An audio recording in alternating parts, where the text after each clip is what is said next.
coming into 2024, our focus is to put on as many of these as possible, connect you with some amazing people that know what they're doing, such as our speakers tonight. That transitions me very nicely to me getting off stage and passing on to our presenters for tonight. So Kat Franklin and Stefan Egan are going to be talking you through our wonderful stuff tonight. They are incredible people. If you haven't heard their backstory, shameless plug, go listen to our podcast. We did an interview with them, but really, they have a ton of experience here in the Minnesota industry, but also nationally, looking on that brain side, and I'm excited for them to share their expertise here today. So I'm gonna stop yapping. I'm gonna pass the microphones off. So thank you so much, guys, for being here, and yeah, thank you all.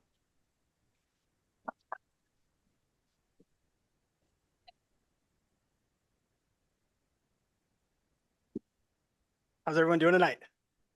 Perfect. Thanks for coming out. Give it up to Cannabis College and Canna Connect for putting all this shit together. Thank you guys. Appreciate it. I am Stefan Egan. This is Kat Franklin. And together, hello. High-End Genetics, LogiBlom, and Sugar And Cannabis. sugar. Catch it. I'll just throw gummies.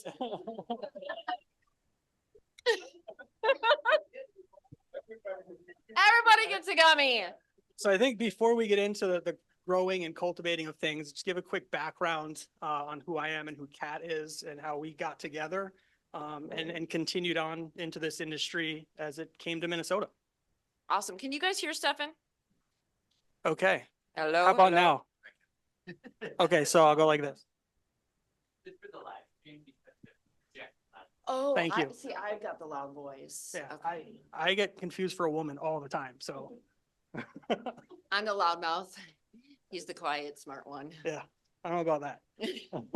So Kat and I have known each other since roughly 2016-ish. I've been I retired out of the military in 2015.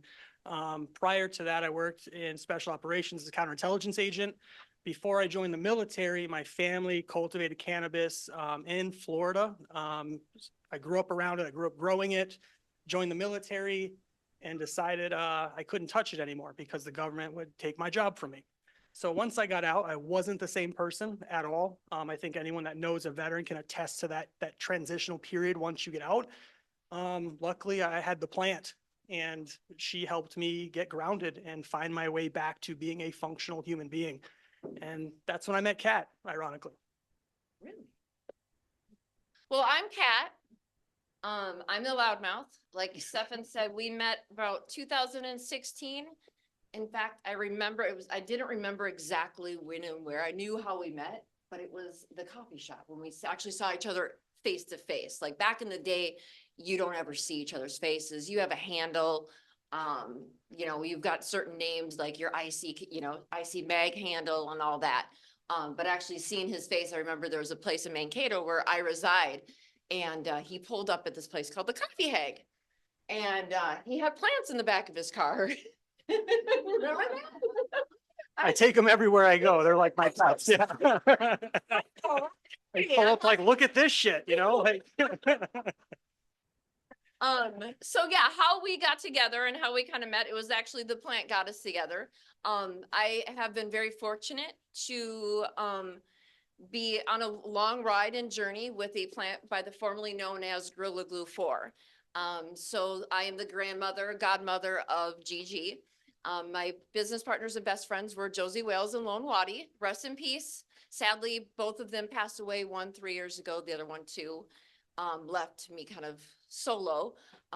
During that transition, when we knew one was sicker than the other, is when I pulled Stefan in a little bit more and said, okay, I'm in Minnesota. You guys are in Nevada. He's in Minnesota. We need to keep this legacy going. How do we do that? And what does that look like? So we were very fortunate. Stefan came down to Vegas, introduced him to Josie Wales. After he left, Josie called me and said, you're right. He's the perfect match for you. So here we are. Keeping in mind, I go to Josie's house, and if you're a pothead and a grower like me, this man opened up his seed vault to me. And like, if you're a grower and you collect seeds like I do, for this guy to open up a vault and say, I've got this from 75, this from 83, this one came from Russia, this one's from Thailand. I'm like, oh my God, like, this is amazing. And he said, take what you want and, let's work together. And I was like, absolutely, let's do this. So it worked out really, really well. So after they passed away, I went to Michigan, left my husband right here, left him in Minnesota to take care of our kids, while I ran operations to learn the legal side of cannabis. And actually ran vertically integrated, from dispensaries to processing to huge grows, anywhere from cocoa to hydro, and learn the actual compliance and regulatory and how to have employees that you actually pay taxes with, and learn that for many years to gain that experience as well as income for our family. And then waited for Minnesota to kind of come around. I remember flying back to Michigan, and Minnesota legalized the low dose. And I was like, thank God I can quit this now. So I was able to launch Suga. And Suga is my gummy line. I wanted something that would be ours or mine and not play off of the legacy that myself and Josie have. I also wanted Suga to win in Minnesota and not win because of who I was. And it's doing a pretty darn good job, and people like to get zooted off of it. So I guess I'm doing a good job. But yeah, so now Minnesota's finally getting its ass together, and Stefan and I are here to teach you his ways, which are the proper ways, and then my bro science, as he calls it. And we'll kind of go from there. Thanks for having us. Thank you, Kat. So my way is not the right way. Let me flat out say that from the jump. The right way is the way that you do it, period. Whatever works for you, rock on, continue that process, continue that method. Don't make any adjustments because a Facebook forum told you to do so. If you're getting plants to pop, you're getting them to grow, run with it because it works for you. That's the most important thing as we kind of move through this. So.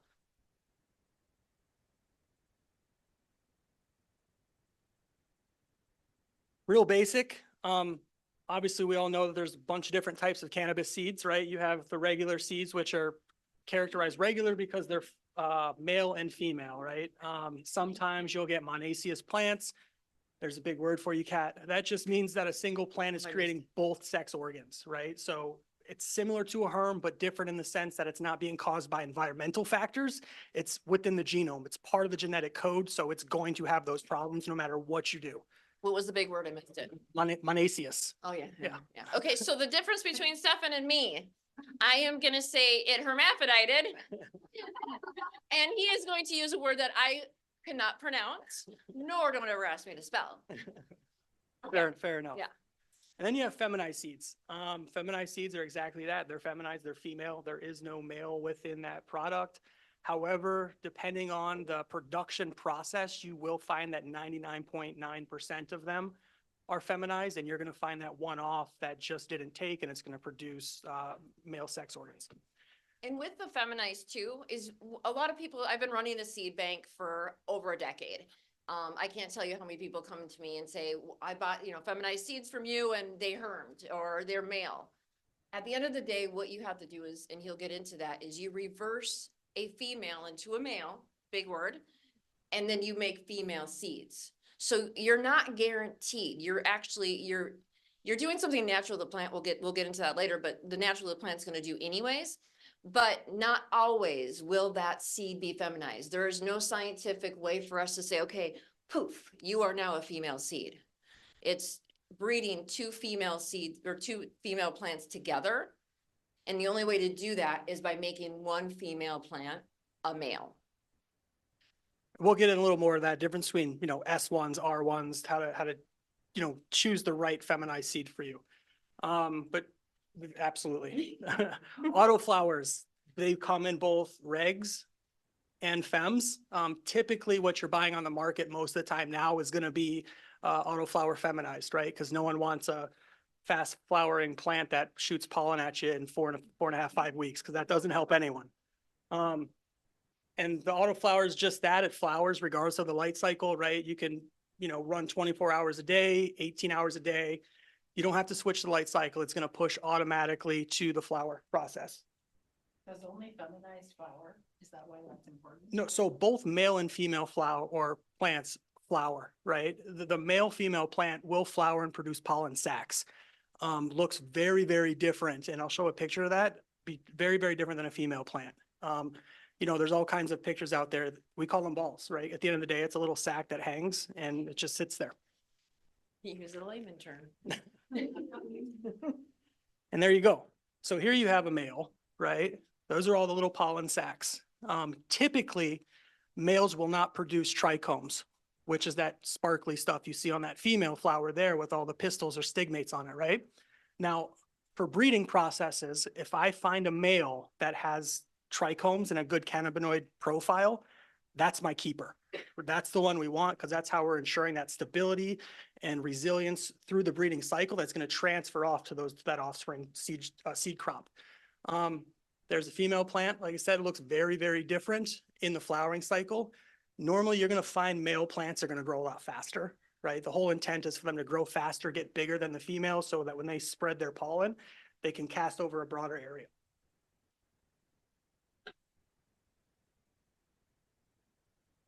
And feminized seeds, right? So there's all different kinds of ways to make feminized seeds.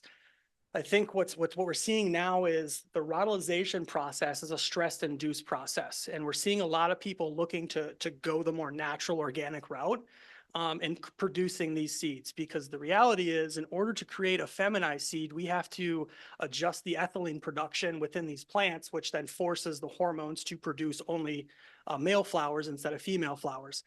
And to do that, we use chemicals at the end of the day, right? We're using silver thiosulfate, colloidal silver, or gibberellic acid. And basically those sprays, chemicals are sprayed onto a female plant, at which time it starts converting that ethylene and forcing hormones to be male and produce male flowers as opposed to stigmates or pistils out of the female flower. And here you have a reversed female up there. So you can see, balls. right? If you look closely to the top, you can see some stigmates up top, very, very faintly. But this actually was a picture of the white OG that we used to make the UFTA. UFTA OG. And you guys will get some of that later. And there's the pollen sacs that we collected from that plant. No, for my process, I use silver thiosulfate. Now, keeping in mind, the rotalization is a fantastic method, but it does present a lot of issues. So when we're talking stress, you know, it's environmental stress factors, raising the heat extremely, or I see a lot of people, they'll take buckets of ice and dump it on the pots of their plants, cut the temperatures down in the room and force that plant to start throwing pollen. Because this plant is trying to just extend its lineage, right? So it's going to do whatever it can to throw pollen, create seed, so it can stay alive and keep that bloodline going. Does that make sense?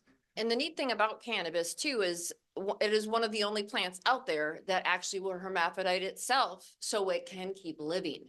So when some people say, oh, my plant hermed, you know, it's a shit seed. You don't know what it is, right? Did you grow it too long? Because if she's about to die, she is going to doink herself. So that she can have offspring when she does die and come back next season. And that is what, you know, in layman terms, helping that out is by stressing your plant, you're going to create seeds with that 50% of the time. And again, I use the second one, the silver thiosulfate method. I do that because it guarantees me pollen at the exact time that I need it to flower the room. So when I'm flowering a room, it's a good size room. And it's not a few plants. And typically the rotalization process produces much, much, much less pollen.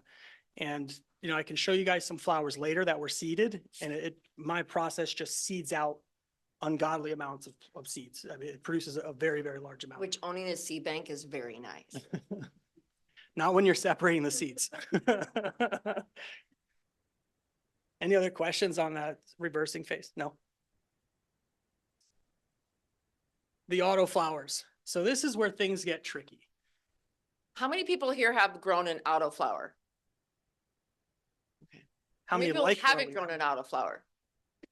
I'm deathly afraid of growing an autoflower, but he's going to convince me. So is my husband up here eventually. But I'm old. So perfect. So how many people here have grown autos and said, bump that, I'm never doing this again. Give me the photos. Okay. I well, like the feel. I get it. I get it. So autoflowers, they just adapted to their environment, right? So you have indicas, you have sativas, equatorial plants, and high altitude plants, essentially.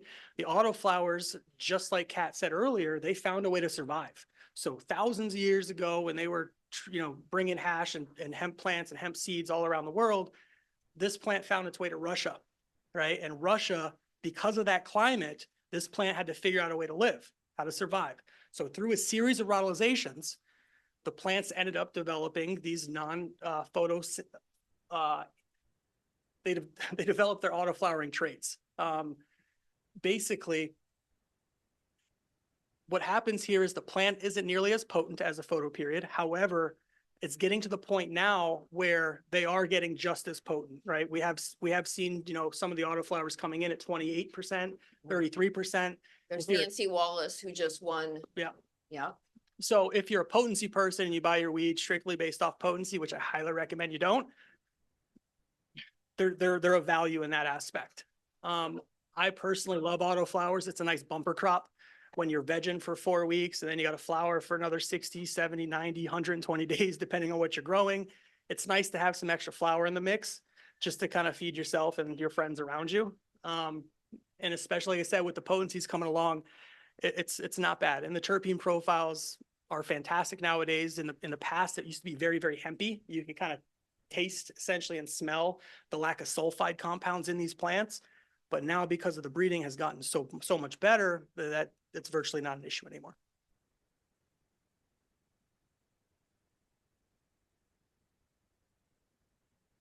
So this is where we're going to get into some sciencey speak. If there's any questions during this process, just raise your hands and we'll kind of walk everyone through it. So when you're buying seeds, you see a lot of different letters and numbering nomenclatures on there, right? And that all stands for something. So an F1, an F stands for fleal, S stands for self, R stands for reverse. Now there's a lot of confusion between these two right here, because these two right here both produce feminized seeds, right? Now, when I make a feminized seed, when LogiBlom and High End Genetics are making and selling feminized seeds, this is something we don't release, right? Because what it means to me is I've taken that plant, that's a female, I've made her herself, right? She dusted pollen on herself and created seeds from that plant. Those plants are now naturally herming, right? So that genetic is going to pass. Doesn't mean it's totally unstable. However, there's that little node where it might be. So let's not even put those on the market. Let's do R1s instead. And that is completely newer. So, 15 years ago, 10 years ago, it was, and over in Europe, we were doing S1s. America just finally started to get into the S1 game about 10 years ago, maybe 9 years ago. We're now just getting up to speed because of science, his brain, not mine, and how to the R1. And now that I'm seeing a difference, there is a huge difference in the growth, the way just everything about it. So when you look at a seed bank and you're looking for seeds and it does say S1 versus an R1, having this education behind you is going to help you have a bigger crop, a better crop, or if you ever want to take it to the next level and breed, you'll know what to look for. So this nomenclature is pretty standard in traditional agricultural breeding, right? But because cannabis never followed anything traditional and we had to do everything we were doing in a basement or in a warehouse, we never followed any of this, right? But now there's education being out there. Universities are making curriculums and things are being taught the proper way. So now, a cannabis grower or a ornamental flower grower can speak effectively to a bulk cannabis cultivator, and they're speaking on the same terms now. They understand each other, where in the past it was a little different. I think Kat could definitely attest to that. Yes. Regulation days. Yes, absolutely. I mean, I don't know any of the major breeders right now that are doing an R1. 1, 2, it's customer demand. So you want, the Mac 1, you want the GG. We have to fast produce. And now we're like, okay, we did that for 10 years. We fast produced. We sold a shitload of seeds on the bank, but now we want quality. We're seeing our gene pool whittling away. So now we're coming back and we're bringing the science behind it and the bro science behind it and making our genetics more powerful the way they should be. So we're not consistently bringing bacteria and viruses and all those things. Absolutely. So just a little further breakdown, a selfed plant is a plant that has been reversed using silver thiosulfate, ruralization, or any of those products, and then pollinates itself, creating seeds. Okay. If you take a mother plant and you have 50 clones of that same plant, and then you pollinate that plant with this pollen, it's still a self because it still holds the genetic code of that original mother. Okay. Now for reverse plants, we're taking the selfed female pollen and we're hitting other female varietals or cultivars, right? That's ensuring us stability and resilience without passing over that hermaphrodite trait, right? So just to make that clear for everyone, like there's a reason why we do it the way we do and why we prefer not to release S1s to the market anymore, especially with the amount of breeders popping up. They're everywhere now, as well as, hop latent viroid is coming out all over the country. And if you're not familiar with that, I highly suggest you get familiar with that Yes. because there's a lot of cuts being handed off. People are trading plants with each other. And that's how this stuff spreads. And it's like HIV for plants. It is HIV. It for will plants. destroy your plants And very yes, quickly. you will Very, see very quickly. stunting. Hop latent viroid. Yeah, it came from the tobacco. Big in the West Coast, came all the way here. Actually, Gigi was the one to blame for that, is what the West Coast said, but we weren't. It's just everybody wanted it, so that's what happened. But yeah, what it does is it will basically take a fruitful plant and you will have bushy stems. You will stunt your growth. I cannot tell you how many cultivation operations I have seen gone to shit overnight, because what happens is if you're trimming, you're pruning, whatever it is, you touch this plant and then all of a sudden you cut this plant, you just transfer that virus from one plant to the other. We used to call aphids the gift that keeps on giving, but now this is the gift that keeps on giving. And the sad thing is it's gonna eventually get into the corn. So we want to make sure, because it did rapidly spread so quick with cannabis, that we kind of put a stop to that so we don't hurt our food source. When she says rapidly, last year, 90% of the regulated market in California was their nurseries were infected with this, right? 90%. So when yes, ma'am. Disinfecting tool, did that help too? Yes. So what I suggest in facilities or just at home is you have a shear for every plant, right? Or for every crop. Or if you're going from this plant or this row to this row, then you're going to clean in between. Rubbing alcohol is what I do. There might be something more scientific, I don't know, but I just do rubbing alcohol. I spray it, clean it. It also gets rid of all the fun gluey, stickies, ooies. Yeah, and it's exactly that. Between every plant, I'm cleaning my shears. Yeah. I'm hitting them with alcohol between every cut, between every plant, because that's how it passes. And the downside to this specific virus is that it also passes to the germplasm or seeds, right? So I'm now going to have this plant that I had no idea had it because it's the first year that it's showing symptoms, right? It's not going to show how detrimental it is until you start cloning it out. But now the seeds that I created are now infected with that. And now you've got seeds going worldwide. It's just like Right. as a mother, if I have a certain dormant virus or a virus, I can pass that off to my offspring. And you got to think of that the same way as cannabis. And one of the ways to clean that is, like, I have all of our legacy cultivars right now are all in tissue culture. I mean, they are going to sit there, they are going to get clean there in a nice bubble bath for quite some time, because they've been around since 2014, 15, and 16. So it's time for them to get clean. But every tissue culture is going to actually get rid of the virus. You want to, not every type of No. tissue culture, Yeah. there's a certain type that you want to make sure you do. Mm-hmm. And like I said, there's questions, just ask. I just want to give out as much information as we can because, we're legal here and people are ordering clones from Colorado, California. Oh my God. If you are ordering these clones, if they don't have a COA, right, testing for hop latent viroid, you should not buy that clone because that means them as a company is not conducting their due diligence to ensure that they're giving you a quality product. Correct. And we don't want to destroy the industry before it starts. Right. And you even if you're getting a clone from anywhere, you want to quarantine that sucker. You know, like you don't know what's in the the root rock that it came in. You don't know if there's bugs. You don't know if there's aphids. A lot of those little guys can hide in the stem. So anytime that you're getting somebody from, oh, you're just walking down the street and this smoke shop's selling, clones today, you don't know what gift you're going to be giving all your plants. Jude? Are there specific laboratories that perform that testing better than others? So are there testing facilities we should also watch out for? So- In terms of COAs or HL?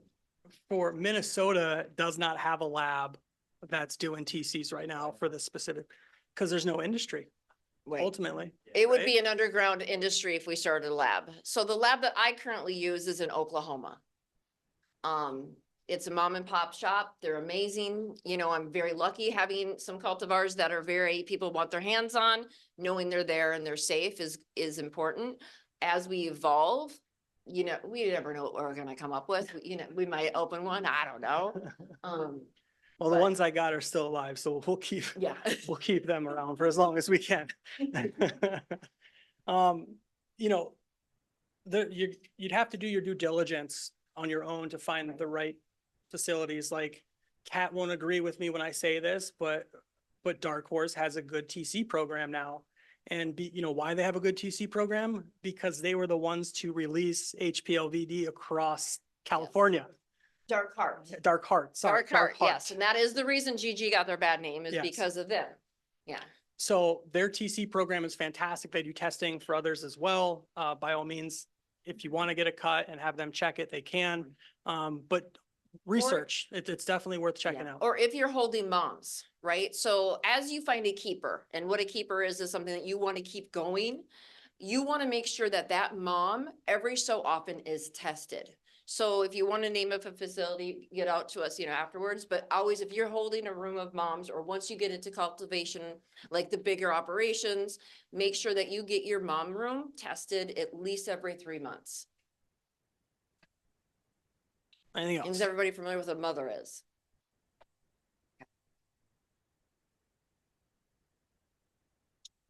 And here we get into just a little more of what we were talking about on the previous slide with the nomenclatures for the breeding. You'll see F1, F2, F3, F4, so on and so forth. Once it hits that 7 mark, you're then essentially an IBL or inbred cross line. And that's when essentially, when we're talking IBLs, we are talking stability, resilience of the parent plant, right? So we're locking in the traits of the parent plant that created the IBL that we're growing. Does that make sense? Okay. Again, F2, the second filial generation. Now, backing up just a second, that first filial group, right? That F1, that's your most stable. Okay. Now, keeping in mind, these are fantastic for pheno hunts because they're stable and you're not gonna have to worry about pushing out herms and other problems. But you get the most variety to choose from in that pheno hunt off of your F2s. Right. So I don't recommend people go out and start breeding right away. It's a lot to take in and you can cause some damage pretty quickly. But just understanding how these naming conventions work is going to help you guys pick the right seeds. It's going to help you guys understand the seed production process. So when you go and purchase them from whatever seed bank you choose, hopefully from us, you're more comfortable with the process, right? Third generation, again, F3. After the F3 process, this is when you start working back towards that IBL process, that IBL seed, right? When we're really locking in the parent plants, their traits are now starting to present themselves more. And that's when you really start seeing if it's leaning OG Kush or if it's leaning Bubba Gump, right? That's when you start to see that process take place. And to, kind of for the layman side of this is if you buy, 6 seeds and they're, S1s, you might have 6 different varieties growing at the same time. You might have one that's more sativa leaning, more indica leaning. So you're never going to have, by buying seeds, if all of a sudden you're like, went to a dispensary or, had your caregiver give you, something that really helped an ailment and you're like, okay, this GG really helped me with XYZ. making sure that you get that and you go buy seeds isn't going to necessarily do that for you, because you could be getting grandma's knees. You could be getting dad's eyes. You don't know really what you're doing, but by going into the F1, F2, and then into the back crossing, you're now going back into your lineage and bringing grandma's eyes in, Mhm. if that makes sense. Thank you. This is why we make a good team. And so feminized seeds follow a very similar process, right? The whole just swapping out the F for S. We covered the difference between self and ours. Any questions on that as we move forward?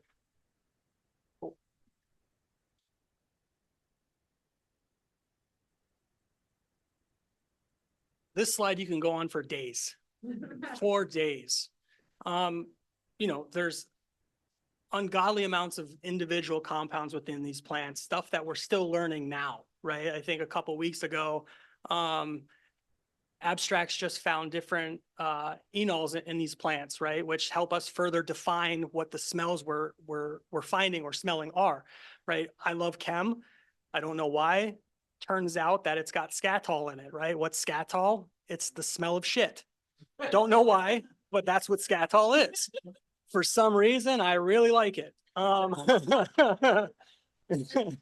I said we work really well together, I didn't mean that. Apparently I'm fit. But, and the other side, like I mentioned earlier, the difference between hemp and traditional cannabis, what we realize it's the sulfide compounds within the terpene matrix. Hemp varietals don't have that, right? During their synthase process, they're not creating the sulfide compounds that create that normal cannabis skunky smell that all varietals have to some extent. Hemp just doesn't have it. What do I look for? THC. Right. Exactly. Exactly. What I look for in a plant when I'm breeding is much different than what I look for in a plant when I'm looking to change how I'm feeling or help with an ailment, right? For me personally, when I'm looking for something to smoke, it's going to be to help with PTSD and pain. But when I'm breeding, I'm thinking about all the different types of ailments I can help, as well as all the different flavors I can create. If you'll notice eventually that the stuff that Kat and I focus on are more of the old school profiles. I'm not a big fan of the fruit stuff that's coming out. It's just not for me. And unfortunately, if I don't like it, I'm not going to make it. It's just the way I am, because I have to test everything that I make. So there's that. Now, And we look at too, a lot of different things that we look at when we're, checking out different plants is, how does it grow in the environment that it's in? So is it hardy? Does it have a good stalk? How are the leaves? Is it branchy? How many times do you have to top it? Because as a home grower, we have a lot more time with our plant, but as we evolve into more recreation, we're going to have facilities. They don't have a lot of time to top a plant 6 times. They don't have a lot of time to be able, they're not going to put ladders in there. We want to, for me, when I tell him to breed, I'm like, I want it short and stocky. I want it short and stocky. And my husband can test that. I'm like, well, this one's a good one. She's short and stocky. It just, that's, you want to look at those different things. And also looking at the terpene profile. If you have 2 plants that are completely different profiles and you're looking for an ailment, don't breed them together. I mean, it could be a happy accident like GG, or it could be a mess. But if you're looking to actually grow for something for medicinal, PTSD, find out which terp profile that helps you with, and then find a plant that has very similar terp profile and let them do their job together. And then you're going to have something that hopefully will enhance that. Now, for Minnesotans specifically, if you're growing outdoors, you want something that's a fast flowering, right? We don't have a lot of time. I think this last year we had the most time we've had in a long time, and some of us were able to finish off some sativas that we could just never do in the past.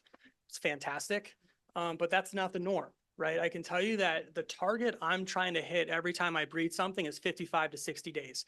If I can get it flowered and out the door, chopped, ready to go within 60 days, it's a winner and she's going on. And that's the focus of everything we're doing. There's 2 reasons for that. One, it's because Minnesota outdoor is very important to me. I think the sun creates the best flower on the planet. I don't care how frosty your nuggets are. LED, HID, HPS, none of them are doing anything the sun's doing. We're talking the difference between 1,000 ppfd and 3,000 ppfd, sun grown 100%. With that said, I'm also looking to the commercial market that's coming here, right? I know from my experience consulting in the commercial market and running facilities that I have 8 weeks. That's it. That's my flower cycle. So if I have a plant that goes beyond 8 weeks, it's not reaching the shelf. So if you go to a dispensary and you don't find your Durban poisons, it's because that's a 13-week flower time. A Or the company, investors behind the cultivation operation Exactly. are like, turn and burn, turn and burn. Absolutely. So they can't have those in the operation. it doesn't fit within the timeline, which is why you're not finding a lot of sativas on the shelf, because it just doesn't work with the monetary gain of these companies.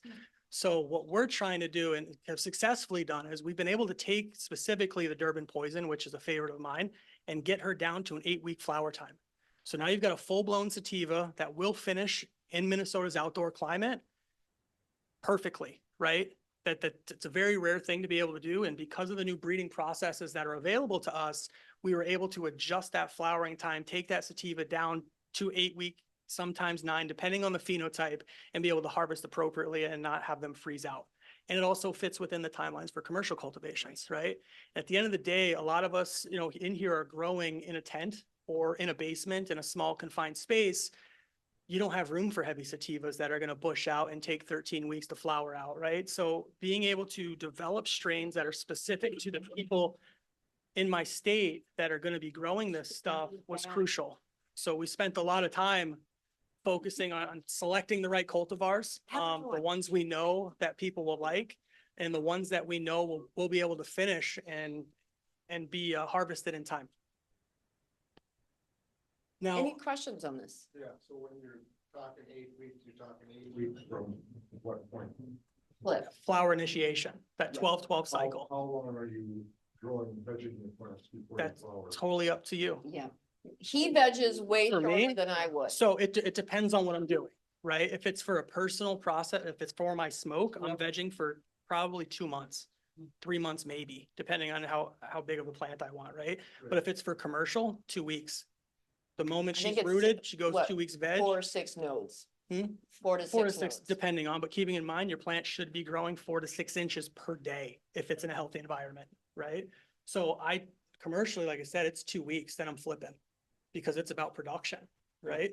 And I think that's easily attainable in the home grow market as well. Like I think home growers can dial in their process enough to have that perpetual harvest, especially if you have good seed and good genetics.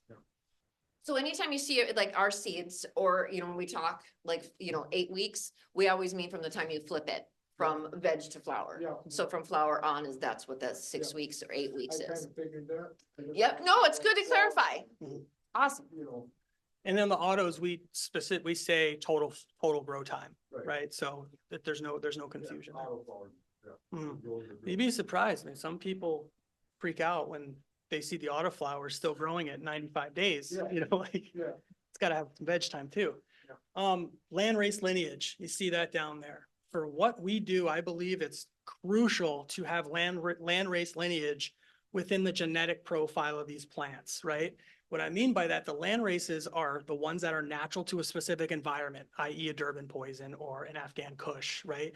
The reason being is that's where that resilience and stability come from. Those plants are indigenous to a specific environment and have become acclimated to those types of environments, right? So if I'm looking to breed a plant for Minnesota outdoor, we may not have the high altitude that Afghanistan has, but taking a good Afghan plant is going to be amazing for our outdoor because it has the resilience and stability to withstand the climate, right? Drought. And drought. Heat. Exactly. Minnesota, you know, opposite of what we are today, it's 110. And it goes back Negative. to the hop latent viroid. We're seeing it spread everywhere along with other viruses and funguses because we're having what's called a hybrid to hybrid breeding. No one's taking landrace genetics and throwing that into the gene pool to provide stability. So these plants' natural immune systems are getting weaker. Every time we do a hybrid to hybrid, we're weakening that immune system, making it less stable, less resilient, which is why you have plants constantly herming out on you now. I mean, if you go on the internet, you're seeing people like, oh no, I got balls now. Oh no, this is herming. It's because of that hybrid to hybrid breeding process. So just be very careful, be very aware when you're buying genetics, look at the lineage, right? Because they should be telling you where these plants came from. If they don't, it's probably not a genetic you're gonna want because they're not telling you where it came from, i.e. cookies. Yield, if you're a commercial guy, it's important. Potency, that's your own personal preference. I'll take a 16% THC with 5% terps all day long, as opposed to a 30% potency with 1% terps. A caregiver or a home grower, you grow for your own experience. A commercial grower grows for the THC board. And what I mean by that, when you go into a dispensary, these kids are going in there and saying, okay, what's the highest you got up there?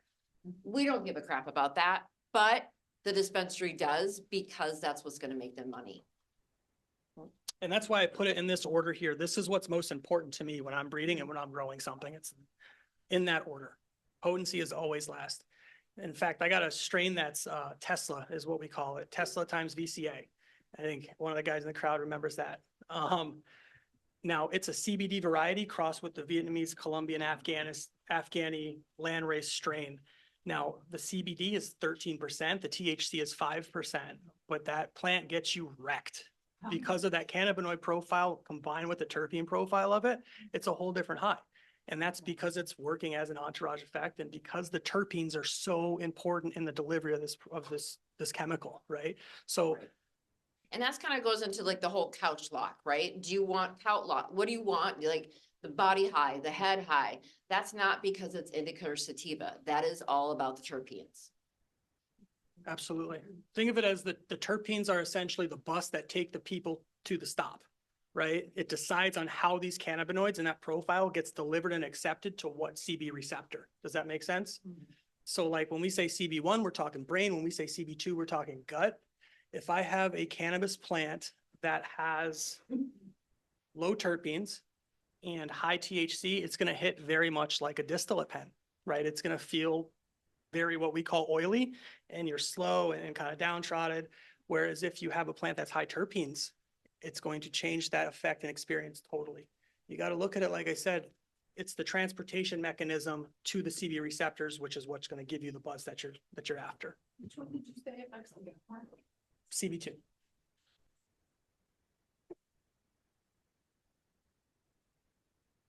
And these are just my personal favorites. Like I said, Chem and then Tangy. I have a variety that I created many years ago called Clarity. And it was from Crockett's Tangy. And, you know, I made it because I was tired of getting import weed and it not working. I was tired of having this problem, right? This diagnosis and being on this VA protocol and it not working, but I found a strain that worked for me, but I could never get it again. So what I did was I taught myself to breed more effectively than I knew how before.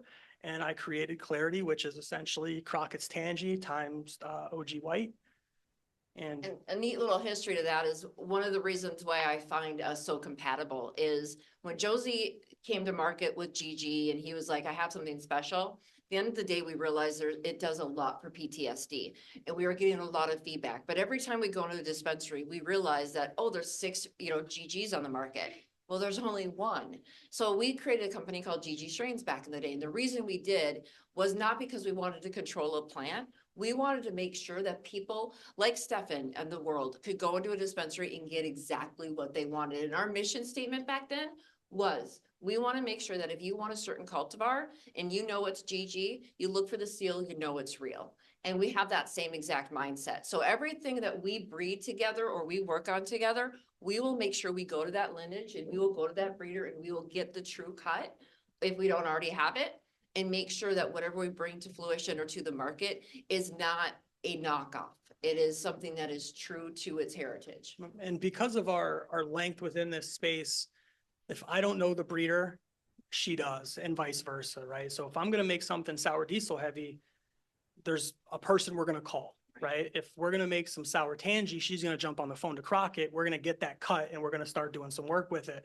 So it's very intentional in the way that we're trying to make these genetics and the way we've been making these genetics since 2017. Yeah. Anyone else like tangy?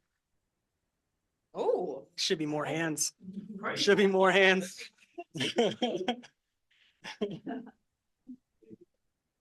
Yeah, she's a banger, isn't she? Got any samples? We'll get there. We'll get there.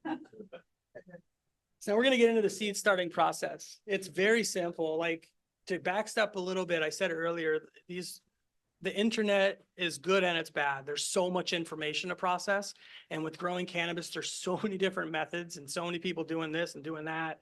What works for you is what works for you. This is what works for me and what I've been doing for the last decade or so. And if it works for you, awesome. If it doesn't, keep rocking on with what you're doing. You got the many different ways, right? You can start it directly in a plug. You can do the paper towel method, which is what I do.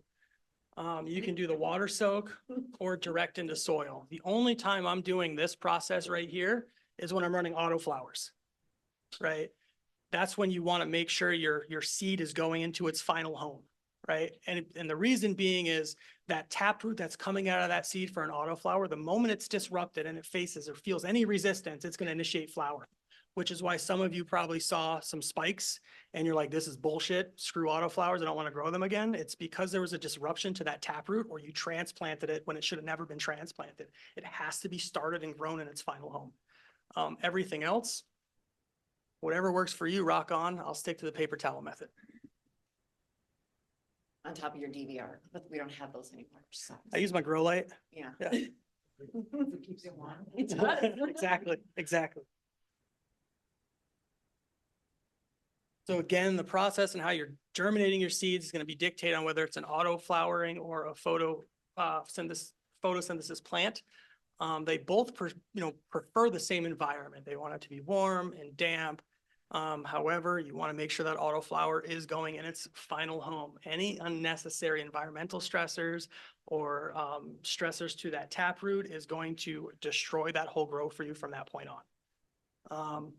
I think that's just in growing in general. Anytime you interrupt those roots, they get very finicky. They get very upset. Like, don't touch me there, and she's going to tell you like, I didn't like that. That's a bad feeling. Yes. And that's one of the reasons we'll get into why we wanted to actually bring germinated seeds today, because I see a lot of people doing it the wrong way. I see, you've got the little, he calls it the taproot. I call it spermie. The spermie starts coming out and everybody says, which way do we put the spermie? They put it up. Well, it's not the plant. That's actually the root. So a lot of people are like, well, your seeds suck. Yeah, I bought, 20 packs for $200 or whatever. And I'm like, well, how did you? Well, I put it up. That's not the plant. So we're going to show you how to put the taproot the right way. And again, sanitize, make sure you're clean. Yes, it's a weed. It's going to grow. It's resilient. It wants to thrive. But the cleaner your environment, the cleaner your smoke, right? And the easier it is going to be maintain that cleanliness all the way through the entire process. Sure, there might be a little soil on the ground here and there, but you want to make sure you're sanitizing, especially in between trimmings and cuts. Right? Because remember, at the end of the day, you're going to consume whatever you're growing.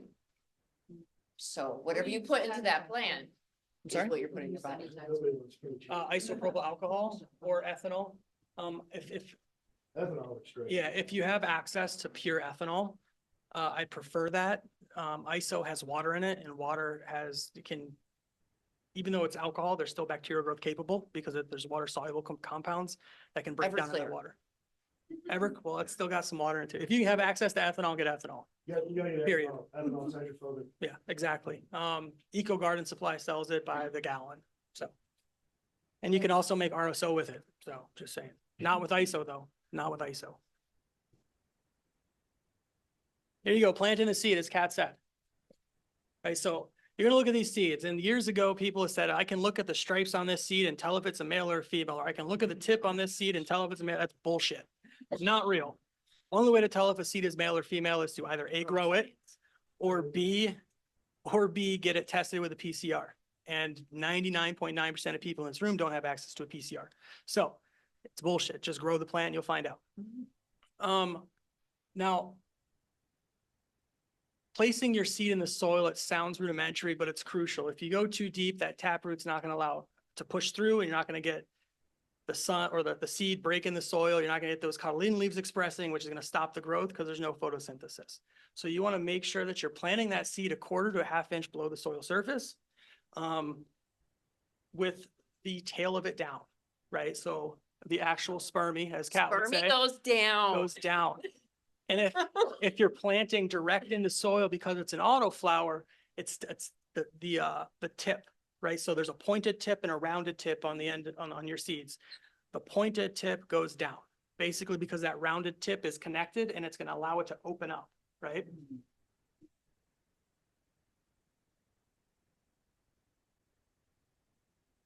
And real quick, the other thing with the autoflowers, if when I'm germinating in a pot, I'm taking a clear solo cup and I'm putting it over the top of where I place that seed. So I'll put that seed in the soil, a quarter to a half inch down. I'll wet the area with a spray bottle. I'll put a clear solo cup over it, acting as like a little humidifier or humidor. And then I'll remove that cup once I get first true leaf expression. So not the cotyledon leaves, not those one on each side, but true leaf expression. And then here's some optimal temps. Again, this is optimal. However, what you got is what you got. It will work, right? Seeds want to live. They want to survive.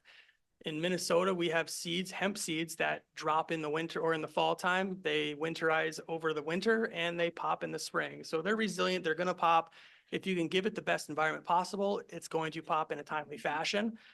For instance, like Kat had said, we wanted to give you guys some seeds to plant today that were germinated. But because of the vigor of these genetics. Yeah. So again, I come from old school, so I'm used to S1s, right? Now Stefan we're not gonna do anything in Minnesota that's not, an F, F1, X. I'm like, okay, whatever. So I was like, well, in order to get the, spermies ready for you guys today, I decided to start germination on Thursday. Cause that's how long it would actually take. Well, within 24 hours, I had this much.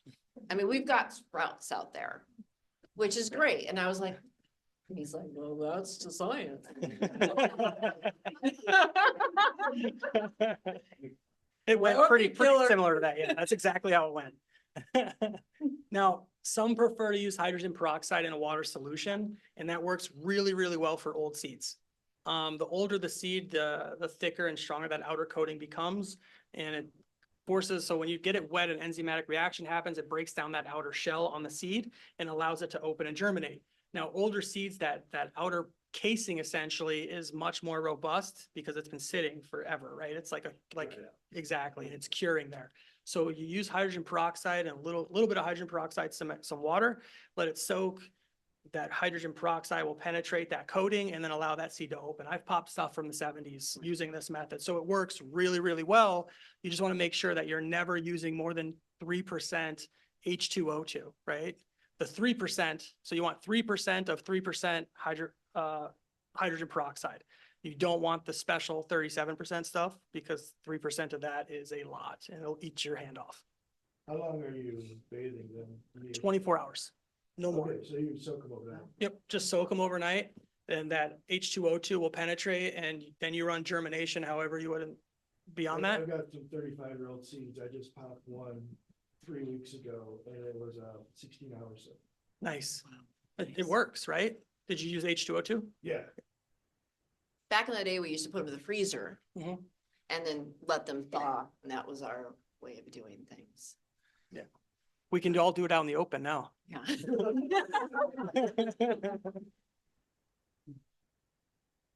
Now, there are times where I get the root will grow through the paper towel, right? It sucks, it's unfortunate. You can either try to be meticulous and separate the root ever so carefully from the paper towel, or you can just put the paper towel in the soil with it. It's not gonna hurt anything. It's gonna decompose. It'll be totally fine. It'll grow right through it. Or just use cotton pads. Or use cotton pads, exactly, right? What works for you, by all means, run with that shit, right? Because as you see, like, I don't have all the Like answers. makeup pads. Mhm. I split my paper towel into one ply. And then it sort of helps. I mean, like I said, if it See, works that's for the you, neat rock thing. on with it. Like, I see so much of this crap on these boards where everyone's like, your method sucks, your method sucks. To me, when I hear different methods that I haven't tried, I'm a sponge. Like, that is interesting. Like, oh, now I'm gonna go try that. Oh, I like that. Like, in this community that we're building here in Minnesota, let's try to be, not to be mother, but let's be mindful of who we're talking to and realize that not everybody is an expert. I mean, I might have been in this industry for how long, and we let our lights on. We, relied on Alexa and we fucked up, but I don't want somebody to tell people, "Can't you suck?" Well, no, we're always learning. And so always telling us your opinion is important, because I could take your idea and we could come up with something really neat together. It's just, I just see so many egotistical assholes, some Oh, not there- assholes or There is no ego like the ego of a of a grower. breeder, right? Oh, man. It's Yeah. the worst, It is. myself And I've included. High genetic. Yeah, well, I mean, not even Yes. just breeders, just growers, because you found a way of something that works for you, you're proud of it, and you've produced the crop, right? Like, I can't tell you how many master growers I've met that have one good harvest under their belt. And It's now just they're the way master it growers. goes. To be honest, right, it's, in the end of the day, you can throw that thing in the ditch and literally it'll grow all on its own. Yes. Exactly. It is a weed. Exactly. Literally anybody can do it. 100%. And that comes back to, you're a home grower. By all means, you want to produce the best possible product you can for yourself and your friends sometimes. If it harms on you, fucking run that shit. It's still gonna smoke, right? It doesn't need bag appeal. You're not trying to sell it on the corner. You're not trying to sell packs. Pop, crackle in Run there, it. but hey. Cut some little sacks and say, You know what I'm saying? Like, you don't need to throw the whole crop out, because sometimes by the time you realize it's a herm, like, you're 7.5 weeks in, that's a lot of money and time you're wasting. Just run it. I see so many people just say, kill it, throw it Yeah. away. Oh my throw it God. away. Why? No. Why would you do that? Mm-mm. no, collect your genetics. right? Absolutely. Put it in a plastic bag, put that in the Right. fridge, and then go do what you do. Yep, unless you're breeding and that's a problem, but other than that, just run with it.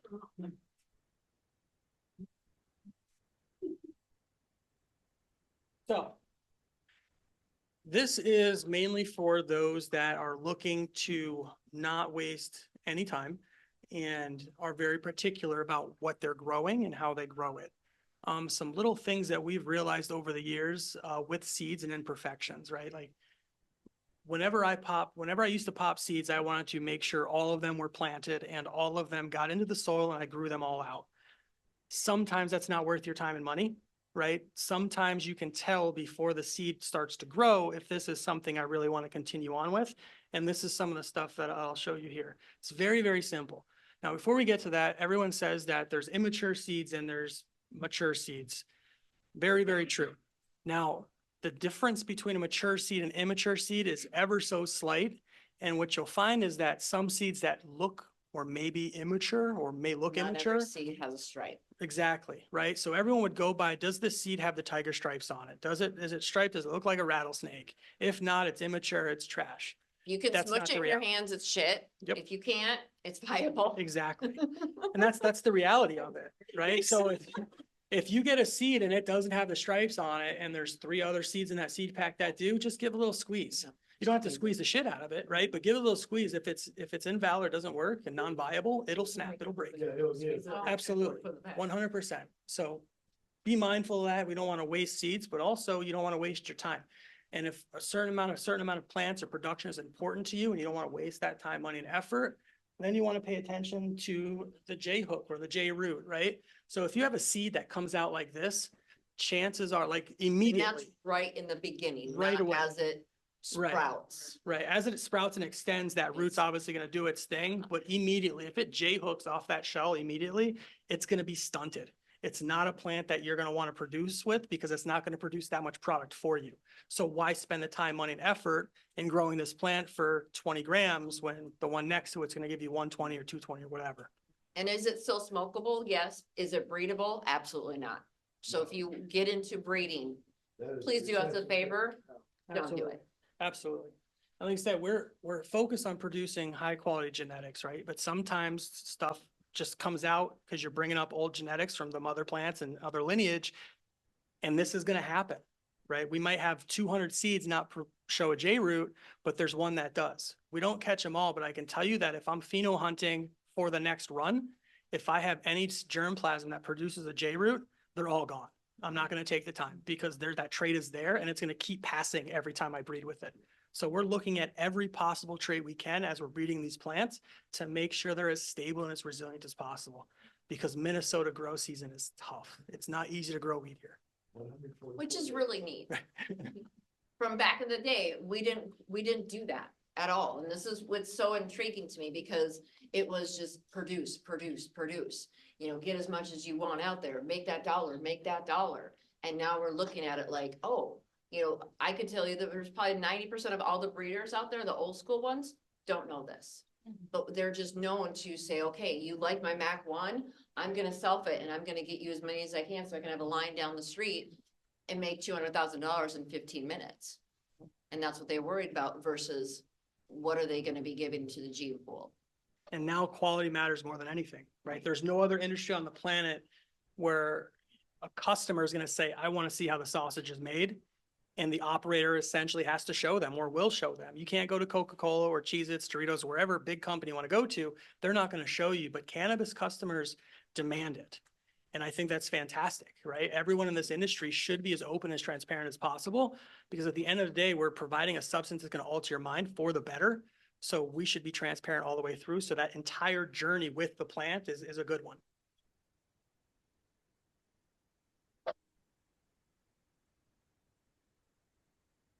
Okay. This is another one that you can go back and forth on all day. Again, if it works for you, rock with it. Some people will use Rockwool cubes or Root Riot plugs, and they'll soak them in CalMag, or they'll soak them in 200 ppms of nutrient solution before they drop their seeds, so the roots have something to grow into and feed off of. Reality is these seeds do not need any nutrients whatsoever for the first 3 to 4 weeks of growth. Just doesn't need it. Now, can you week 3, beginning of 4, start dosing in some nutrients so you don't burn those roots once they get established and you can start pumping and start stacking your plant? Absolutely. But right away, they don't need anything. They just need wet soil, damp soil, not wet. Wet will soak them No out. overlove. Yeah, you don't want to give them too much water. Again, if you're using synthetic nutrients, you don't want to add anything the first 2 to 4 weeks. And that's going to be simply based on the growth, right? If you have like a Logi OG, or I'm sorry, an UFTA OG variety that's, runs quick, she's got tons of vigor. By 2 weeks in, you've got 4 nodes stacked. By all means, start giving some nutrients, right? But if you have, let's say, a chem dog that's typically slow to grow in the beginning, you're not going to want to give them nutrients right away because you're going to burn those root tips. They're not established enough, and now you're going to stunt that plant from the beginning, and it's going to take you 6 weeks to get to where you should be in 3. Does that make sense? Okay.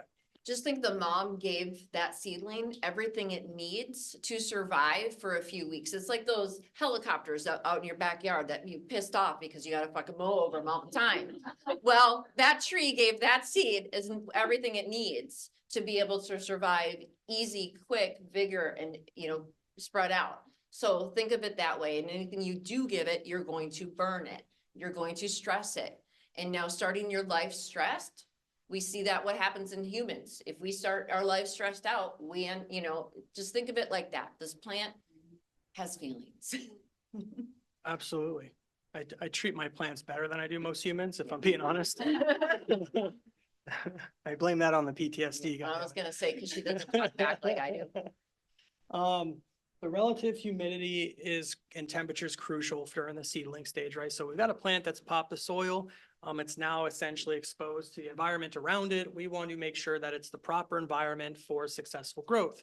So typically for me, I like to keep the humidity a little higher because that adds more moisture in the air. So that means the plant is then taking in that moisture from the environment as opposed to me watering that soil, disrupting that root development. Does that make sense? Mm-hmm. The more you water, right, the more you're essentially moving around the particles in the soil and letting that soil settle just a little bit, which is then disrupting the roots and not allowing them to set and start growing appropriately. And I think in a bit, we'll go over the different types of roots in these plants so you can understand exactly what I'm talking about.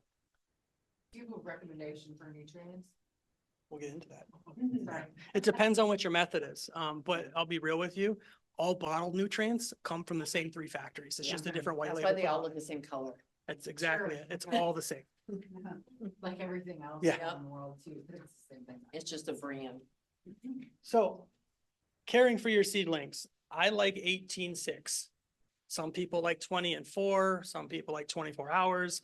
When you start really looking at the plant and how it grows, it actually grows at night, not during the day, right? So during its dark period of time, that's when it grows. So you want to make sure it's getting some sleep because humans need sleep too, right? Humans and plants sleep the same. It's like when my son wakes up in the morning, he's a foot taller, a couple inches taller. And I'm like, what the hell did you do last night? And if it's healthy and you're in a good veg cycle, you should be getting 4 to 6 inches of growth a day. If it's perfect. Not everyone does it. Sometimes I don't get that to experience that, but it's definitely how it should go. So when you were saying your 4 light to cycle, 6 inches a day. yep. Can you clarify on your light cycle? You said 16 and 18.6, 18 18 hours so of it's light, 18 light. 18 hours of light, Yeah. 6 hours of darkness. Yeah. Even with auto flowers, don't push them 24 hours or 20 and 4, 18.6 is just enough. You're going to get a solid veg cycle in that first 4 weeks. Then it's going to kick the flower, leave it on 18.6 and she'll finish out for you in the amount of flowering time it has. Again, plants need sleep. Light height is dependent on the types of light you have, right? Me in my room, I have horticulture greenhouse lights, right? So I get a very, very, very intense light 4 feet from the top of my building, right? Where typical grow lights that everyone's buying, whether it be AC Infinity, Mars Hydro, Spider Farmer, those types of lights, they're about 16 to 18 inches from the top of your plant before they start cooking when you get a little closer. Now with seedlings, I normally stick around 15 to 30 watts tops.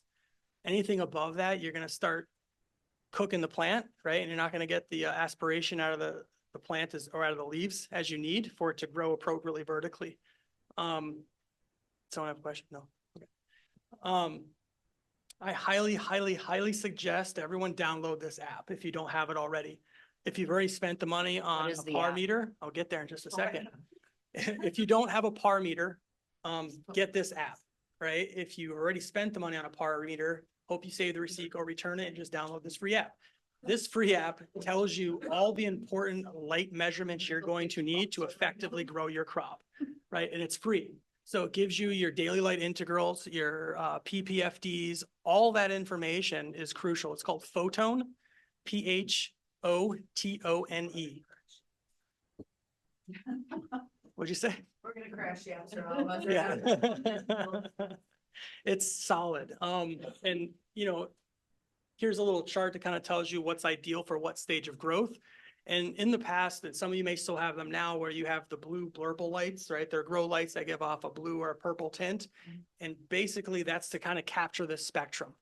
And during flower or during vegetative growth, we find that the blue spectrum of light, that 400 to 500 nanometers is perfect for vegetative growth, right? Now, what that does is it allows certain hormones in the plant to say, okay, it's time for me to grow vertically and horizontally. So I'm going to start branching. I'm going to start growing vertically and start establishing my bud sites.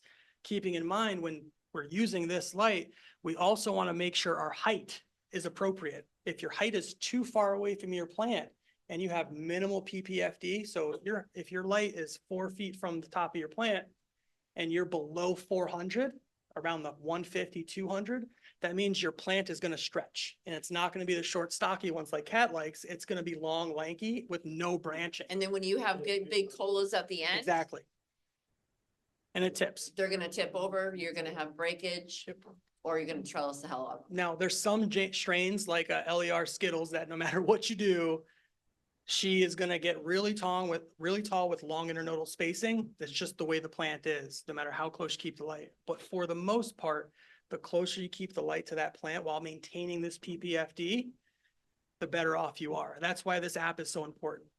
New growers constantly cook their plants because they're putting the light too close or they're putting the light too far and they get a stretchy plant. So they put a pencil in their solo cup and tie a bread tie around to keep it straight up. I've been there, I get it, right?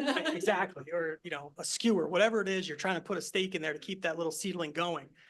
If you can't bring your light down and you get inside of this nanometer on your Photon app, right, your PPFDs, you're going to be just fine. And that plant's not going to stretch. It's going to branch out appropriately and you're going to get the yield that you're looking for. And that's why it's so important in the seedling stage, because otherwise if you start her stretching right away, You never you're get gonna have back. a weak trunk. Yep, because at the end of the day, this veg cycle is what's setting up your flower development, right? So every node that you have, right, every new set of leaves is a new bud site. So the whole purpose and point of vegetative growth is to establish as many bud sites as you can so you can grow those flowers once you get into flower phase.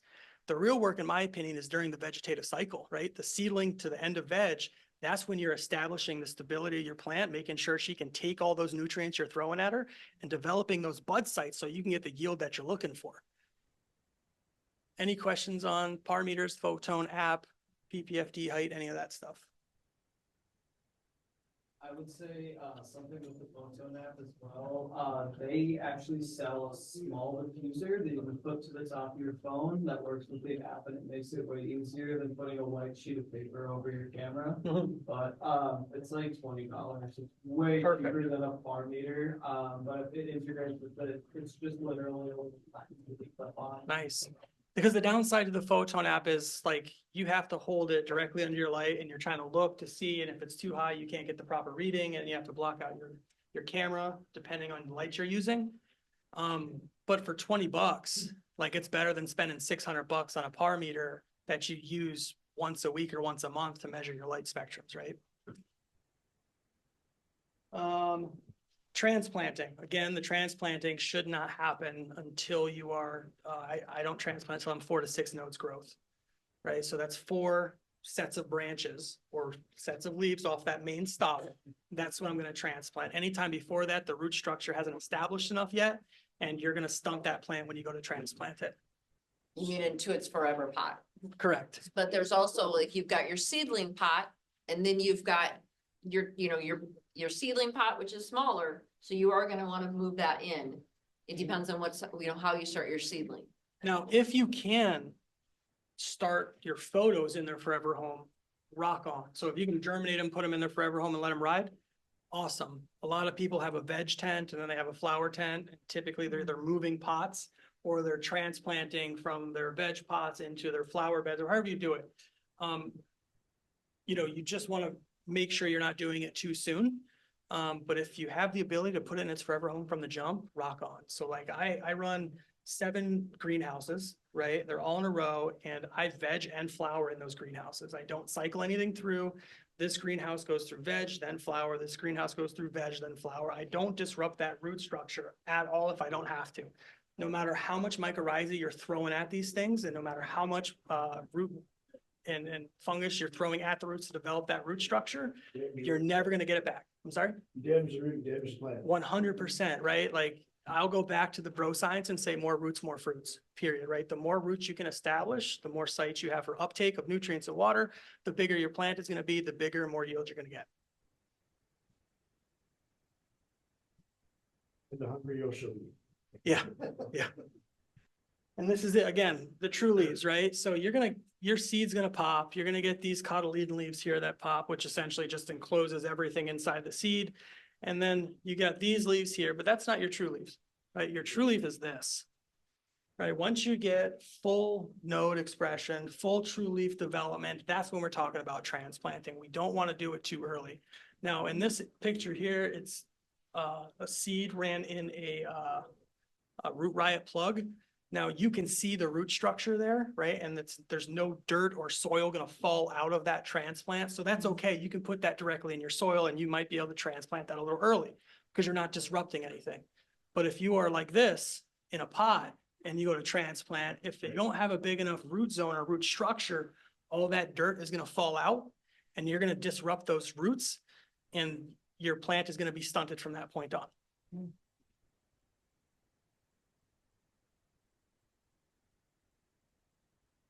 So not a lot of people understand that there's different types of roots within this plant, right? So you have your taproot, your fibrous roots, and your ventitious roots. These are typically from clone. However, seeds can also produce those once the fibrous roots are done developing, okay? But clones will not produce taproots or fibrous roots. So it's a completely different root structure.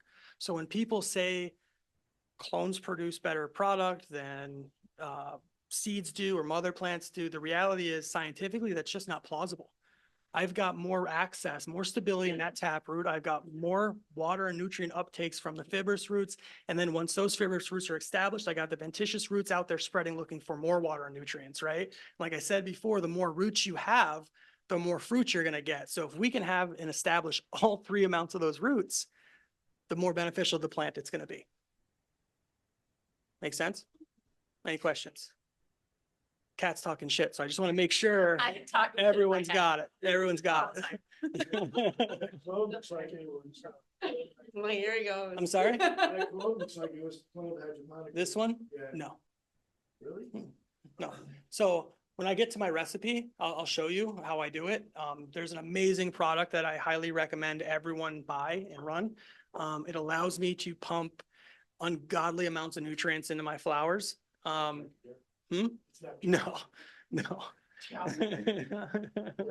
No, it's a product called HydroBio, and it's a humic fulvic acid mix with essentially nano-emulsified microbial content, all organic, that allows for immediate uptake. It's actually developed for humans to maximize nutrition, but then we added to traditional agriculture and it changed the game. So we're caring for these seedlings. Like everything else, we want to avoid the stress, root binding, and transplant shock. So a lot of times, if you're a gardener, you understand transplant shock. It's when you take it from its pot and you put it in your garden, the plant wilts a little bit and you're like, oh no, did I kill it from the transplant? Normally that's not the case.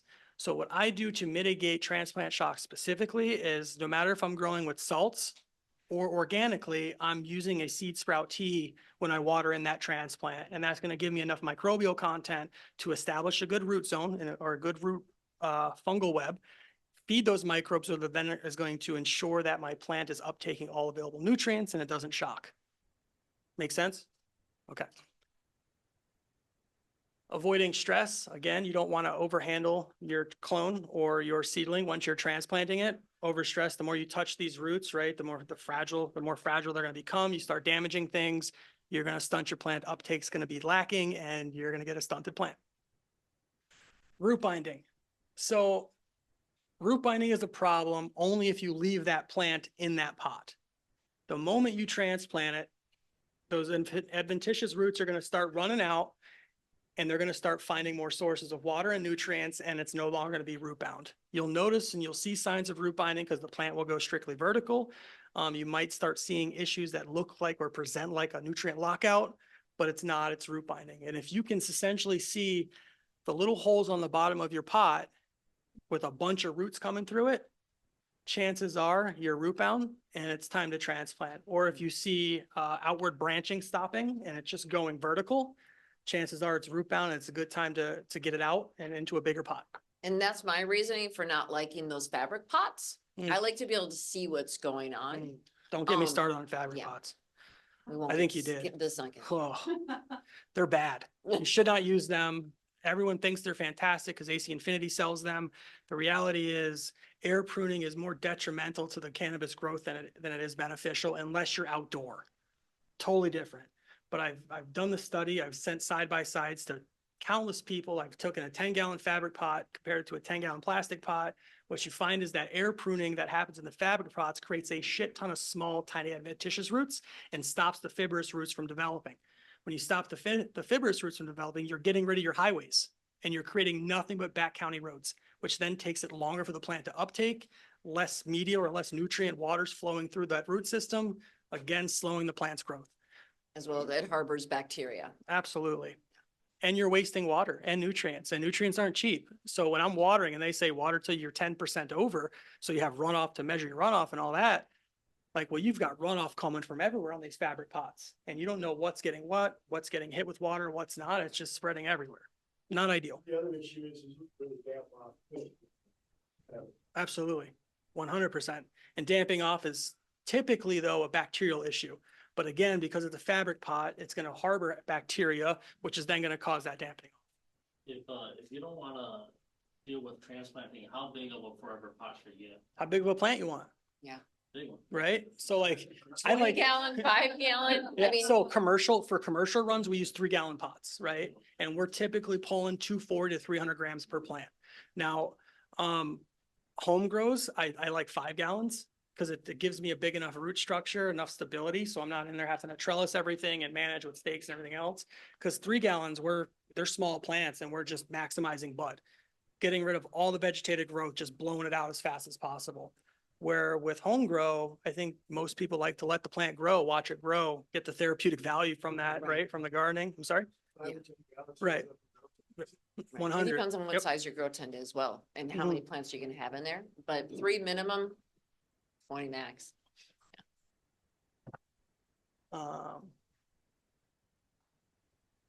So we covered that. Any questions on using seed sprout teas or micronutrients when transplanting to stop transplant shock? Is that a product you can buy?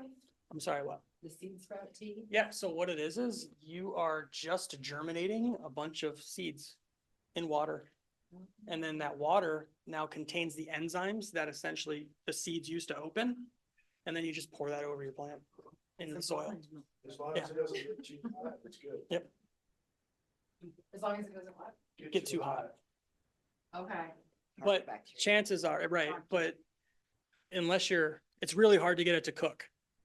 Unless you're running like hot water or you're letting it sit and starting to ferment. So if you're letting it run for 4 or 5 days, it's gonna start to ferment. And that's when it gets hot and the pH gets all jacked and then it becomes detrimental. Okay. Mhm. It's nasty quick. Common pitfalls. I think we covered a lot of the common pitfalls.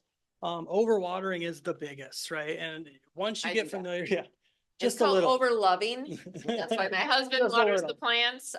Yeah. Now, the overwatering, you can tell, once you've grown a couple plants, you can tell what an overwater plant looks like, right? They look heavy, right? The serration in the leaves become a little fat, a little plump. You can tell and they get wilty. Now, there's a different wilt when it's overwatered compared to when it's dry. When it's dry, it looks straight dead, right? Everything is very flat and hanging, and you see a little necrosis sometimes, where with overwatering, they're really plump and droopy. Is this the fabric pot that you're referring to? No, these I put in here Those are those, because like, boy. no, they're that cardboard bullshit. I put this in, no, you don't know. So the problem with yeah, 100%. The problem with these is these are designed to retain moisture, right? So you're gonna water this and it's gonna sit in a pond no matter what, and it doesn't decompose fast enough. So by the time it starts breaking down, you've now got root rot because you've had those roots sitting on that cardboard for weeks. So That's I why you can go recommend. back to Bro Science and do the solo cup, the plastic cups. Mhm. There's a reason behind it. It doesn't harbor bacteria. And they're cheap, Yeah. right? Like why spend $16.99 for an 8-pack when you can go to get 200 solo cups for $5? Party supply store. Yeah. Right, yeah. And you just need a knife, cut some holes, make sure you got drainage in your solo cups and you're good to hook. Again, oversaturation leads to bacterial growth, which goes to root rot, which is damping off. Damping off is, I'm sure everyone here has seen it at some point with their tomato pepper plants, where it gets really narrow in the stem and just kind of falls over and dies. Happens with cannabis too. It's a bacterial issue, which goes back to making sure you're clean and sanitized when you're doing these seeds, because you can dampen off and no one wants to waste $10. Right, but chances are it's the water's activating it. You know what I mean? Not enough light. That's picture damping off. Yeah, she's right. It's about done. Not enough light. This goes back to that super stretched plant, right? That has really, really large internodal spacing. The stem is very flimsy and it's not going to stand up on its own. After a certain amount of time, it's just going to flop over. It'll be very similar to this, minus that narrow stem. It'll just bend over. And again, use that photon app or a power meter. Make sure your light is appropriate. Now, out of all the gadgets and shit they sell on the internet that AC Infinity is putting out, the only thing you really need is a power meter and a pH meter and a ppm. That's it. You don't need controllers for lights and fans and all. Like, you don't need all that. Like, I got started in a closet and then I moved to a basement, then a warehouse, and then a cultivation facility, and didn't have any of those gadgets until I got to 10,000 square feet or more. That's when I needed automation. If you're using automation before that, this isn't the hobby for you, in my opinion. This is about enjoying the process, getting the therapy from the process, and then having a fucking amazing product at the end to be happy and proud of. Plant depth, we cover that, right? This is a little off. It should be a 1/4 inch to a 1/2 inch, not a 1/2 inch to a full. Other than that, and not J-hooked, right? Exactly.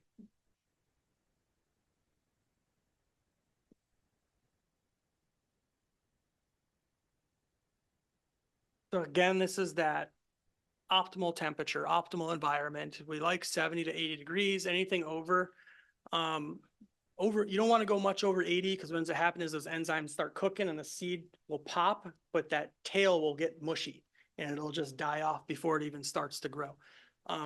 But you can take that low temperature all the way down to about 55 degrees and she'll still pop for you. It might take a little bit longer, but it'll still germinate.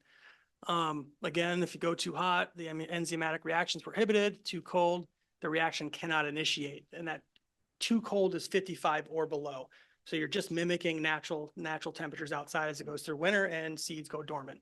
Is that air temperature or soil? Well, this is for seeds, so it's going to be air temperature or inside your germinating environment. I would never recommend soil get to 80 degrees. Yeah. It's a little hot, yeah. And this is my personal process for germinating photoperiods. In my mind, I like to put them in a Ziploc bag and create a little humidity in there instead of putting a plate over it. I'll take a paper towel, fold it in half, put the seeds in the dead center line, then fold it into a little envelope, put the envelope into the Ziploc bag, then wet the whole thing, zip it 3/4 of the way shut, fold it and stick it on top of my light. And typically 24 to 36 hours later, all my seeds are germinated. Or if you don't have room in your light, you could do it on top of your refrigerator. It's really warm. But even if you don't have a warm environment, they're still going to germinate. It might take a little longer, but they'll still pop. Or if you have a DVD player, you just Yeah, put a there you go. DVD in and put it on top of that. It's Botox. I really am old. And then here's the autoflowers. Direct into soil, solo cup over it. I'll saturate the water entirely, like the pot entirely. I'll put the seed in there. Put the solo cup on top of the area that I put the seed and let her ride. Once I get full true leaf expression, the solo cup comes off and she's off to the races. How many days typically do you see the true leaves? About 8 or 9. Yeah. So do you have to burp that cup at all? Not at all. No, because you're getting air through the soil. That's the whole purpose of that perlite, right? So it's coming up through, it's circulating. And the reality is that cup is acting like a greenhouse. Yeah, I've had issues with other plants. Like, I didn't do it this way with my last grow, Mhm. but other plants I've had issues. If I didn't pick up the dome for 5 or 10 minutes, like usually first thing in the morning, Mhm. and put it back down. Really? Your Yeah. soil must be super dense. I have a lot of soil problems. Okay. You said it, not me, right? Yeah, it happens, man. Like, if I didn't tell you I haven't cooked a 5,000 square foot room, I'd be a liar. Like, problems arise no matter how long you've been doing this, no matter how good you think you are. Your ego will kick you in the face and it's just part of the process. Expect to kill a plant or two. Expect things to not go perfectly. It's just the way it goes. And that's the whole benefit of this plant. It's teaching you, right? It's teaching you how to get over that shit and keep it moving. Or my terminology is she's a female. Yeah. And the I moment can't you say piss that, her so- off, he's going to remind you that she's in charge. I had great soil until I had a water softener failure. My Mm. water softener started dumping 5 times the amount of salt necessary to soften the water into our water system. Mhm. And it even got through my RO system where I ran from the faucet through my RO. Mhm. And it just it didn't completely ruin the grow, but boy, they weren't as big as they were supposed to be. Yeah, it's a lot to fight off. But that soil's done now, so Mhm. I have to start again. Mhm. You can steam it, but you're gonna have to remend it anyway. I think Yeah. there's too much salt in it now. Yeah.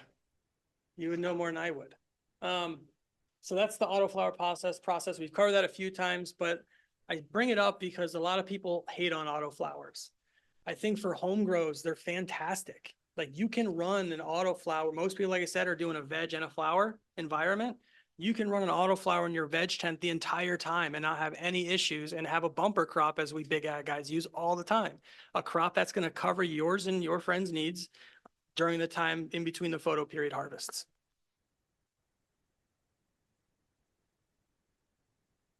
So here's just a few little tips on how I conduct the breeding process and my personal consumption flower process. Bless you. For seed production, I'm using the very, very basic 3-part general hydroponics floor series with CalMag. It's very cheap. It's extremely effective. And it's no different than Heavy 16. It's no different than Athena Liquid. All of those companies are producing their liquid nutrients at one of the same 3 white label companies. It's just a different bottle and a prettier sticker. So I choose to save the money. In addition to that product, I use a mycose inoculant, which is mycorrhizae. I add that into the soil or cocoa before I transplant or before I place the seed. Swear to It's your game. Yeah, right? And then the additional thing is the HydroBio by Vital Humic. This product allows me to push my plants to 3,000 ppm or 3 EC, which is an ungodly amount of nutrients. But that's how we get 350, 400 grams a plant, is by pumping these plants with these nutrients. The HydroBio allows me to get the roots ready so I'm not burning them when I'm pushing that high of a nutrient value to them. It's very, very cheap for use. The product itself, it may seem pricey when you buy it because you're getting 50 grams for $100, but you're using 0.3 grams per gallon, which ends up being 3 cents a gallon production, right? Like, it's very, very cheap in application. And I think everyone on the planet should be using it. Not just for their cannabis, but for their other plants, because it maximizes the nutrient value of what's in your soil or what you're adding to it. And it allows the plant to take in everything you're throwing at it, and it's not allowing it to get waste. For personal consumption, I use a soil called the Clackamas Coots recipe. It's very basic. It's a 3-part process with some additional amendments to it. Basic things like perlite, cocoa, and compost. And then I'm adding crab meal, bone meal, blood meal, feather meal. Done. That's it. And I mix that all up. I let it sit for 14 days, and then now I'm planting and it's ready to use. It's just the process that allows me to put all the nutrients into one spot, so I'm not constantly have to feeding it nutrients every day. It's a soil, so it stays saturated long enough, typically 5 to 7 days, so I don't have to worry about it for that amount of time. Once I get into flower, I start hitting it with compost teas just to kind of bump up the natural levels and give the specific strains that specific regimen or recipe that they require to maximize their expressions. IPM. So people will argue about IPM till they're blue in the face. What's healthy, what's not healthy, what can hurt you, what can't hurt you. I'm going to tell you right now, I use neem oil. I've passed every test internationally. We're talking pharmaceutical in Germany. I've passed tests with neem oil. It's not detrimental if you use it appropriately. If you're using it in flower, it's going to be a problem. If you don't, you're going to be just fine. It's not going to affect any of your personal smoke or cause any conditions whatsoever within your body. And it does not cause hyperemia syndrome, regardless of what anyone thinks. That's not reality. Right now, all the kids are going to the hospital because they're smoking weed and they're consistently puking, right? What we're finding through science is when you're putting neem oil or other synthetics, or which neem oil is natural, but on a flowering plant, you combust that, you now are going to make yourself sick and you're going to consistently puke. You're going to go to the doctor's going to say, I told you cannabis was bad for you. And that is where the cycle is right now, because people are not maintaining their plants like they need to. They're using neem oil in the flower aspect of it, and we're making the kids sick. In regards, the government's going to say, we're going to take that off the shelf.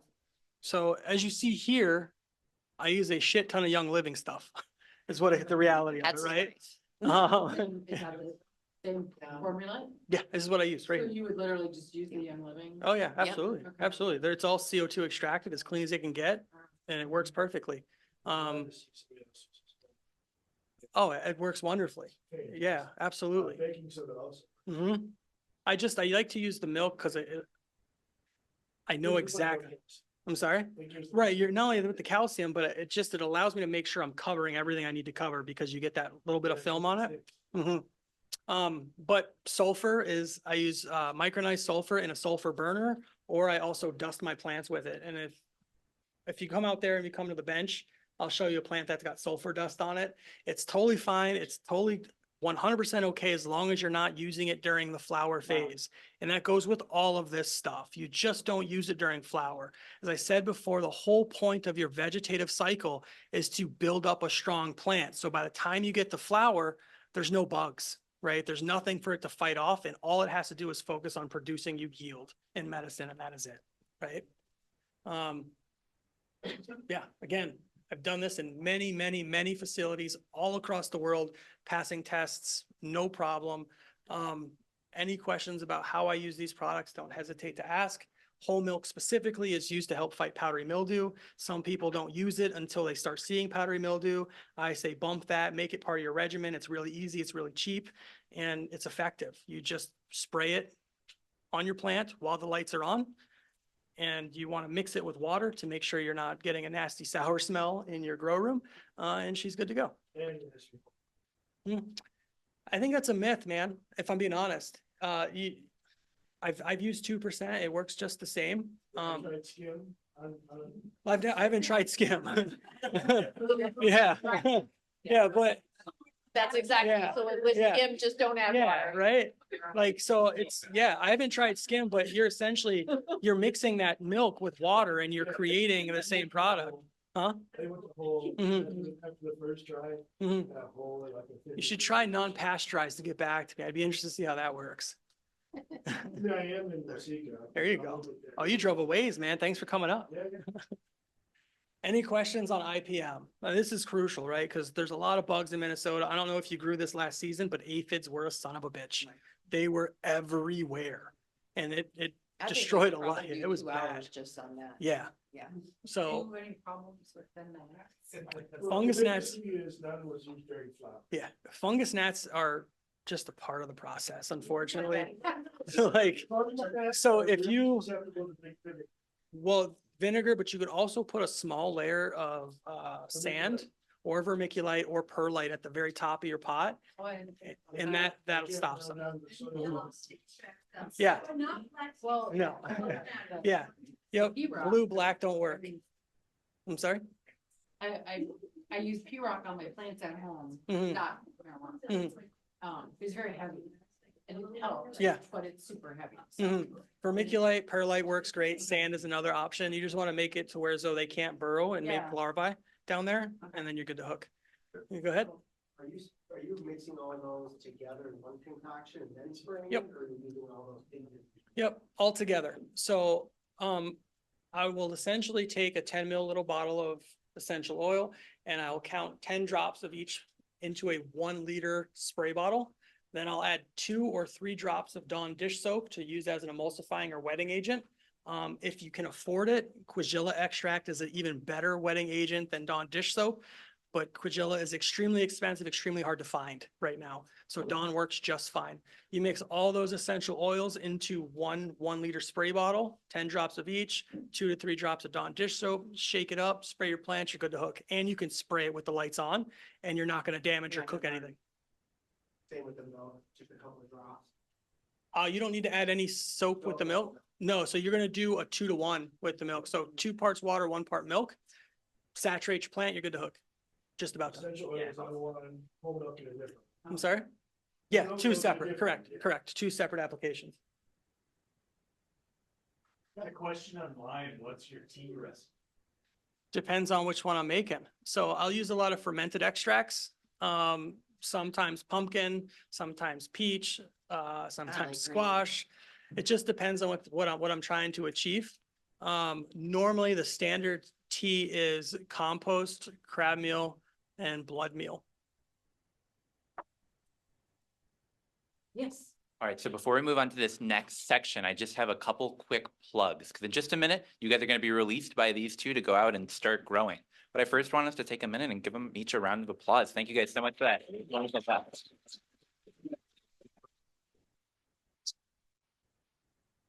What I love so much about this is coming to these classes and still learning something new every single time. And I just really appreciate you guys coming out and helping to share your information. So a couple quick plugs before I pass it on back.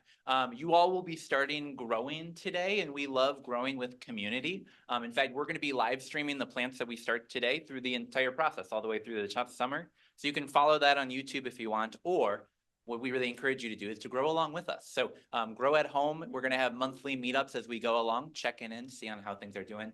We're doing that with CannaJoy MN. So we've got cards out there. You can follow along, grab that card, you can register and come and check in on our plants.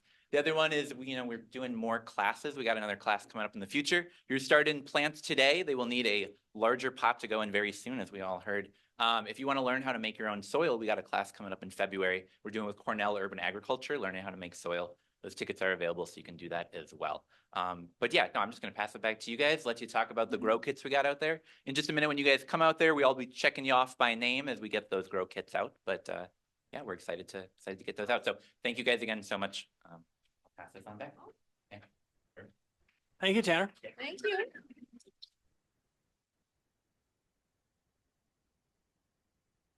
Well, you.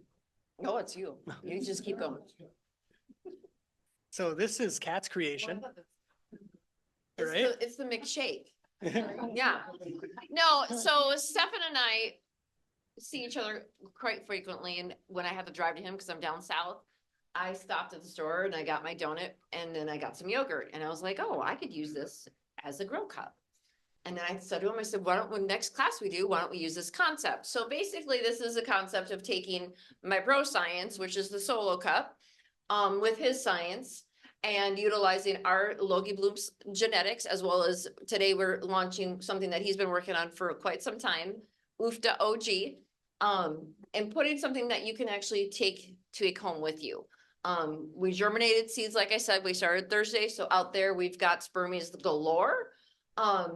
We'll help you kind of put that, if you want to take it home and just do it, you could go ahead. But this is just kind of a fun concept. I thought, to be able to look at what we do, how we do it, and be able to take something home with you and play with it.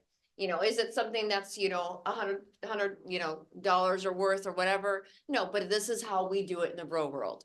Okay, there's a solo cup challenge for a reason, but I thought it was cute, but.